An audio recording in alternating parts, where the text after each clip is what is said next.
Right brother. ఇప్పుడు ఒక పక్కనంగా కాంగ్రెస్ వచ్చిన తర్వాత ఇక గ్రూప్ 1 ఒకటన్నా మంచిగా పెట్టిందని చెప్పి మాట్లాడుకుంటారు. అంటే కొంతమంది నిరుద్యోగ యువత కూడా 2 లక్షల ఉద్యోగాలు ఇస్తున్నది అది సరే, అది పక్కన పెడితే గ్రూప్ 1 పెట్టింది మాకు అని చెప్పి కొంతమంది సంతోషంగా ఉన్నారు. ఇప్పుడు వాళ్ళని కూడా తీసుకుపోయి ఒక గందరగోళంలో పడేసినటువంటి పరిస్థితి నిన్నటి కోర్టు తీర్పుతో. దీన్ని ఎట్లా చూడొచ్చు, అసలు ఏం జరుగుతా ఉన్నది? వీళ్ళు సక్రమంగా ఎక్కడ నిర్వహించారని అన్న, సక్రమంగా నిర్వహిస్తే కోర్టు ఇప్పటికీ 3 సార్లు రద్దు చేసింది కదా గ్రూప్ 1ని.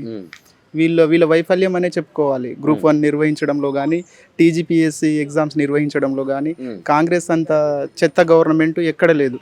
వీళ్ళు చెప్పుకుంటున్నారు దేశంలోనే మా అంత రికార్డు స్థాయిలో ప్రభుత్వ ఉద్యోగాలను భర్తీ చేసినాము, ఎవ్వరు చేయలేదని అంటారు. ఎక్కడ చేసారు కాంగ్రెస్ గవర్నమెంట్ వచ్చినాక? ధర్నాలు కూడా చేస్తున్నట్టు వద్దని మీరు మేమా నోటిఫికేషన్లు వద్దని. ఇప్పుడు మీరు ఇక్కడ చిక్కడపల్లి లైబ్రరీలో సిటీ సెంటర్ లైబ్రరీకి వచ్చి మాట్లాడుతున్నారు. రాహుల్ గాంధీ కూడా ఎలక్షన్ టైంలో ఇదే లైబ్రరీకి వచ్చి ప్రచారం చేసి వెళ్ళిపోయారు కదా. వాళ్ళు ఎక్కడ ఇచ్చారు? వాళ్ళు ఇచ్చే వాళ్ళైతే ఆర్థిక శాఖ ఆమోదిస్తుంది కదా, వాళ్ళ గవర్నమెంటే. వాళ్ళ నోటిఫికేషన్ వేస్తే, ఒక ప్రభుత్వ నోటిఫికేషన్ ఇచ్చినప్పుడు వాళ్ళ ప్రభుత్వమే కదా ఆర్థిక శాఖ ఆమోదిస్తుంది. అలాంటి ఎన్ని ప్రభుత్వ ఉద్యోగాలకు వాళ్ళ ఆర్థిక శాఖ ఆమోదించారు? రిలీజ్ చేయమనండి. అంటే వాళ్ళు గెజిట్ రిలీజ్ చేయమనండి మేము ఇన్ని ప్రభుత్వ ఉద్యోగాలను భర్తీ చేసినామని. ప్రతి పబ్లిక్ మీటింగ్లో పోయి ఎవరిని స్టూడెంట్ని కలవకుండా అబద్ధాలు చెప్పుకోవడం కాదు ప్రభుత్వ ఉద్యోగాలు నింపినామని. వాళ్ళు ఎక్కడ నింపారు? అసలు నవ్వుకుంటున్నారు జనాలు బయట. ఇప్పుడు మీరు నిన్న కోర్టు తీర్పుని స్వాగతిస్తున్నారా, దాన్ని వ్యతిరేకిస్తున్నారా? ఏం చెప్తారు? కోర్టు తీర్పును మేము స్వాగతిస్తున్నాము. గౌరవ హైకోర్టు ఇచ్చిన తీర్పును మేము స్వాగతిస్తున్నాము. రీవాల్యుయేషన్ అని అన్నారు, కానీ రీవాల్యుయేషన్ కాకుండా రీప్రిలిమ్స్ పెట్టాలి. మళ్ళీ రీవాల్యుయేషన్ పెడితే వాళ్ళు మళ్ళీ కాంగ్రెస్ అభ్యర్థులనే వాళ్ళు సెలెక్ట్ చేసే అవకాశాలు ఉన్నాయి. కాబట్టి మేము నిరుద్యోగ అభ్యర్థులు ఏం డిమాండ్ చేస్తున్నామంటే రీవాల్యుయేషన్ కాకుండా రీప్రిలిమ్స్ పెట్టాలి. మళ్ళీ వాళ్ళని సెలెక్ట్ చేస్తారు కదా వాళ్ళు. కాంగ్రెస్ కూడా ఒక పక్క మేము కూడా స్వాగతిస్తున్నాం అని చెప్పి అందరు నాయకులు మాట్లాడుతారు కదా. ఈ తీర్పుని, కోర్టు తీర్పుని మేము కూడా స్వాగతిస్తున్నాం అని చెప్పి మాట్లాడుతూ ఉన్నారు. ఇప్పుడు మళ్ళీ వాళ్ళు ఎందుకు వస్తారనుకుంటున్నారు? అంటే న్యాయపరంగా జరగట్లేదా? మన రీవాల్యుయేషన్ కావచ్చు, రీమెయిన్స్ కావచ్చు కండక్ట్ చేస్తే మళ్ళీ సేమ్ అవకతవకలు జరిగే అవకాశం ఉన్నదా? ఖచ్చితంగా దీంట్లో లొసుగులు చాలా ఉన్నాయి. రీవాల్యుయేషన్ అంటే వాళ్ళ ఇష్ట ప్రకారం జరుగుతుంది కదా అన్న. సిబిఐ ఎంక్వైరీ చేయండి దీని మీద. దీంట్లో ఇన్ని లొసుగులు జరగడం వల్లనే కదా హైకోర్టు నిన్న రద్దు చేసింది. సో ప్రిలిమ్స్ నుంచే జరిగినాయి అనుకుంటారా మీరు? ప్రిలిమ్స్ నుంచి కాదు, మెయిన్స్ నుంచి పక్కా జరిగింది. ప్రిలిమ్స్ నుంచి సరే, ప్రిలిమ్స్ నుంచి ఒకటే సెంటర్లో ఎవరైనా అంత 20 మెంబర్స్ అబోవ్ ఎవరైనా సెలెక్ట్ అవుతారా? సరే, మీరు వేరే సెంటర్ నుంచి ఎందుకు కారు? సీరియల్గా ఒకటే కోటి సెంటర్లో, ఉమెన్స్ కాలేజ్లో ఒకటే సెంటర్ నుంచి 20 మంది అభ్యర్థులు ఎక్కడైనా ఏ సెంటర్లో లేదు అక్కడ రాష్ట్రంలో జరిగిన ఎగ్జామ్ సెంటర్లలో. మరి అందులో ఇంగ్లీష్ మీడియం అభ్యర్థులని దాదాపు 90% మంది ఉండరు. తెలుగు మీడియం అభ్యర్థులకు చదువు రాదా? అట్లయితే ఎందుకు లేరు తెలుగు మీడియం అభ్యర్థులు? మెయిన్స్కు దాంట్లో వాళ్ళు సెలెక్ట్ అయిన వాళ్ళ దాంట్లో 10% కూడా లేరు తెలుగు మీడియం అభ్యర్థులు. మరి ఇంగ్లీష్ మీడియం అభ్యర్థులకే చదువు వచ్చా, తెలుగు మీడియం అభ్యర్థులకు రాదా?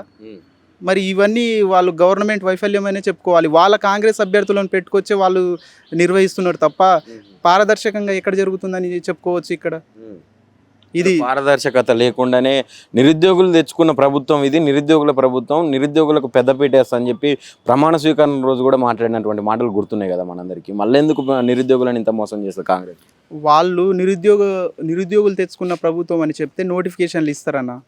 గత ప్రభుత్వం ఎక్కడో లాస్ట్ చివరిలో విడుదల చేసిన నోటిఫికేషన్లకు జస్ట్ వాళ్ళే గత ప్రభుత్వం నిర్వహించిన ఎగ్జామ్లకే నియామక పత్రాలు ఇచ్చి వీళ్ళు చెప్పుకుంటున్నారు మేము ఇచ్చినట్టు.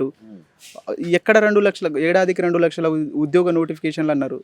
ఒక్క డిఎస్సిలోనే 5,000 ఉద్యోగాలు కలిపి భర్తీ చేసిరు తప్ప వీళ్ళు ఎక్కడ పాపాన వీళ్ళు 5,000 ఉద్యోగాల కంటే ఎక్కడ భర్తీ చేయలేదు. ఈ రోజు పొద్దుగాల లేస్తే సీఎం రేవంత్ రెడ్డి ఆ ప్రతిపక్షాలను విమర్శిస్తారు, వాళ్ళ పేగులు మెడలు వేసుకుంటాడు. మా నిరుద్యోగులకు పట్టించుకోమని చెప్పండి. వాళ్ళ రాహుల్ గాంధీ అంటే ఎలక్షన్ టైంలోనే నిరుద్యోగులు అవసరం లేదు, తర్వాత టైంలో అవసరం లేదా వాళ్ళకు? ఇట్లే రేవంత్ రెడ్డి చేస్తే వచ్చే ఏ ఎలక్షన్లో అయినా సరే అంతెందుకు. మొన్న గ్రాడ్యుయేట్ ఎమ్మెల్సీ 2 చోట్ల జరుగుతాయి, ఒక టీచర్ ఎమ్మెల్సీ, ఒక గ్రాడ్యుయేట్ ఎమ్మెల్సీ జరిగితే సరే, మరి ఆయన నోటిఫికేషన్ లేచిండు కదా, మరి ఎందుకు ఓడగొట్టిరు అంటారు మీరు? చెప్పండి, ఇది వాస్తవమే కదా. స్థానిక సంస్థల ఎలక్షన్లు కూడా అని చెప్తా ఉన్నాడు. మరి దాంట్లో కూడా ఏమైనా ఎఫెక్ట్ చూపెట్టే అవకాశం ఉన్నదా నిరుద్యోగుల నుంచి? స్థానిక సంస్థల ఎన్నికల కంటే ముందే నోటిఫికేషన్లు రాకుంటే ఖచ్చితంగా ఎఫెక్ట్ కాదు. నిరుద్యోగులమే వెళ్ళి ప్రతి గ్రామాన వెళ్ళి మేమే నామినేషన్లు వేస్తాము, వాళ్ళు ఎట్లా గెలుస్తారో చూస్తాము. ప్రభుత్వాన్ని కేసీఆర్ లాంటి నియంత ప్రభుత్వాన్ని దింపినాము, ఈయన ఒక పెద్ద లెక్క కాదు. మేము మా నిరుద్యోగులు లేకుంటే వీళ్ళ కాంగ్రెస్ పార్టీ వాళ్ళు ఎవరికి తెలియని వాళ్ళు, ముక్కుమొహం తెలియని వాళ్ళు, కనీసం వీళ్ళు ముక్కుమొహం తెలియని సర్పంచ్గా కూడా గెలవరు వీళ్ళు. అలాంటి వాళ్ళను మేము గెలిపించినాం. ఈరోజు ప్రభుత్వం మా కృషి వీళ్ళ కార్యకర్తల వల్ల కాదు. మరి కాంగ్రెస్ ప్రభుత్వము వచ్చేది ఉంటే 2014లోనే తెలంగాణ వచ్చింది కదా, మళ్ళీ తెలంగాణ ఇచ్చింది వీళ్ళ పార్టీ అని గొప్పలు చెప్పుకుంటారు కదా. మరి ఎందుకు అధికారంలోకి రాలేదు? రెండు టర్ములు ఓన్లీ వచ్చింది వీళ్ళ కాంగ్రెస్ కార్యకర్తల వల్ల కాదు, ఓన్లీ నిరుద్యోగుల వల్లనే తెలంగాణలో కాంగ్రెస్ ప్రభుత్వం వచ్చింది. ఆ అంశాన్ని రేవంత్ రెడ్డి కానీ కాంగ్రెస్ ప్రభుత్వ పెద్దలు కానీ గుర్తుపెట్టుకోవాలి. మీ అధినేత అని చెప్పుకునే రాహుల్ గాంధీ లైబ్రరీకి వచ్చారు, ఎప్పుడు మాతోటి చర్చించడానికి అద్దంకి దయాకర్ వచ్చారు, ఎందుకు రావట్లేదు? మరి మాతోటి గవర్నమెంట్ చర్చించడానికి ఎందుకు భయపడుతుంది నిరుద్యోగులతోటి? నిరుద్యోగుల అంజిరెడ్డి గారు కూడా లైబ్రరీకి రావడం జరిగింది. ఆయన ఎట్లాంటి హామీలు ఇచ్చిండ్రు, ఏం భరోసాను ఇచ్చారు నిరుద్యోగులకు? ఆయన సిబిఐ తోటి ఎంక్వైరీ చేయాలి, మీ టీజీపీఎస్సీ ఎగ్జామ్లను సక్రమంగా నిర్వహించడం మీ చేత కాకుంటే యూపీఎస్సీకి అప్పగించండి. ఖచ్చితంగా నిరుద్యోగులకు న్యాయం చేసే విధంగా ప్రభుత్వం స్పందించాలని మాకు ఒక భరోసా ఇచ్చి వెళ్ళడం జరిగింది అంజిరెడ్డి గారు. గతంలో ఇప్పుడు మన అద్దంకి దయాకర్ గారు కూడా వచ్చిండ్రు. వాళ్ళు దీని తర్వాత అంజిరెడ్డి గారి తర్వాత మీకు ఫోన్ చేయడం జరిగిందని చెప్పి మాకు సమాచారం ఉన్నది. అంటే ఏం చెప్పిర్రు? అంజిరెడ్డి గారు వచ్చిన దానికి చేసిరా, అసలు దేనికోసం చేసిరు అద్దంకి దయాకర్ గారు? తెలియదనా, మేము ఇక్కడ లైవ్లో ప్రెస్ మీట్లో ఉన్నాము. ప్రెస్ మీట్ అయ్యాక అద్దంకి దయాకరు అంటే ఇక నార్మల్గా అప్పుడప్పుడు మేము ఈ అంశాలపైన చర్చిస్తాము. ఆ అంశంలో చేసిండో మరి ఏమో తెలియదు నాకు. చేసి మనకు ఎల్లుండి మీరు రావాలి, కలిసి మనము చెప్పాను ఉప ముఖ్యమంత్రికి, మనకు మీటింగ్ ఉంది, ప్రభుత్వంతో చర్చించే అవకాశాలు ఉన్నాయి, రండి కలుద్దామని అన్నారు. మరి ఏ అంశంలో అంజిరెడ్డి వచ్చారని చేశారో లేదు, మరి ఈ ఇష్యూ ప్రతిపక్షాలు తీసుకుంటుంది టేకప్ చేస్తున్నాయని చేసిండో ఏదో తెలియదులే కానీ ఆయన అయితే కాల్ చేసి చెప్పడం జరిగింది, ప్రభుత్వంతో చర్చలు అయితే ఉంటుంది, నేను మాట్లాడాను డిప్యూటీ సీఎం తోటి అని అన్నారు. మరి అది ఎంతవరకు ముందుకెళ్తారనేది చూడాలి. ఇక ఇప్పుడు ఈ విషయంలో కొంతమంది ఇప్పుడు ఎవరైతే క్వాలిఫై అయ్యి నియామక పత్రాల కోసం ఎదురు చూస్తున్నటువంటి అభ్యర్థులు ఉన్నారో వాళ్ళందరూ కూడా కొంత ఆవేదనతో మాట్లాడుతూ ఉన్నారు. మరి మాదేంటి, మా పరిస్థితి ఏంటి, మాకు వచ్చినటువంటి అవకాశాన్ని మేము కోల్పోతున్నాం, మళ్ళీ మాకు అన్యాయం జరిగే పరిస్థితి కనిపిస్తూ ఉన్నది అని చెప్పి మాట్లాడుతూ ఉన్నారు. దాని గురించి ఏం చెప్తారు? ఇప్పుడు మనము ఒక లీగల్ ఇష్యూలో హైకోర్టు కంటే పెద్ద గౌరవించాలి కదా ఏ తీర్పునైనా సరే. సరే, కంటెంట్ ఉన్నోడు ఎప్పుడైనా ఏ ఎగ్జామ్కైనా రెడీగా ఉంటాడు రాయడానికి. మరి వేరే వాళ్ళు దానివల్ల నష్టపోతున్నప్పుడు వాళ్ళే నష్టపోతారు అనుకుంటే వాళ్ళకంటే ఎక్కువ 10 రెట్లు ఎక్కువ నష్టపోయిన అభ్యర్థులు ఉన్నారు కదా.